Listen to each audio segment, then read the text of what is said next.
Les printemps humides et venteux, on peut constater le bruit des bâches d'un tunnel, il n'est pas toujours facile de démarrer son potager. Alors qu'on peut tout de même le démarrer à condition de semer quelques primeurs comme des radis et des pois en mini-motte.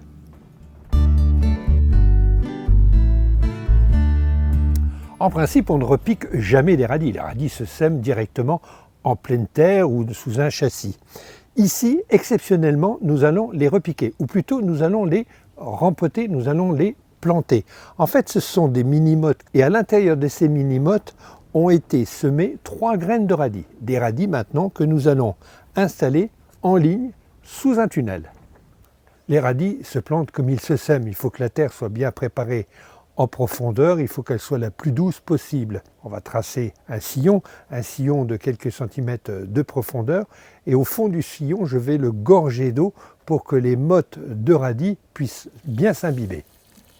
Ensuite, je dépose mes radis au fond du sillon, le sillon qui est gorgé d'eau, que les mottes soient bien humidifiées, que les radis ne souffrent pas surtout.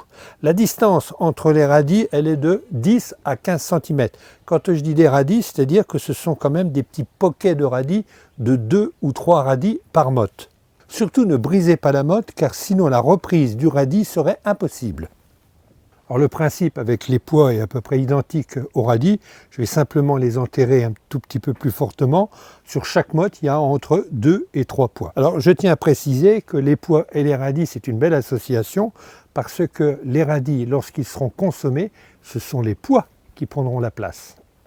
La petite différence avec les radis, c'est la profondeur de la tranchée. La tranchée des pois doit être quand même plus profonde. Vous remarquerez que nous sommes sous un tunnel. Si la terre est très humide à l'intérieur, elle est très sèche. Donc il faut arroser copieusement le fond de la tranchée. Comme les radis, les mini-mottes de pois sont positionnées au fond du sillon et l'humidité par capillarité va remonter jusqu'au pois. La distance est de 10 à 15 cm.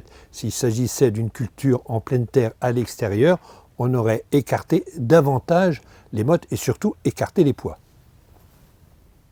Une fois que la plantation est terminée, les mini-mottes de radis comme les pois sont légèrement cachés avec cette terre sèche. Une terre sèche qui a besoin d'être humidifiée. Donc, elle a besoin d'un bon arrosage une fois que vous aurez terminé vos plantations.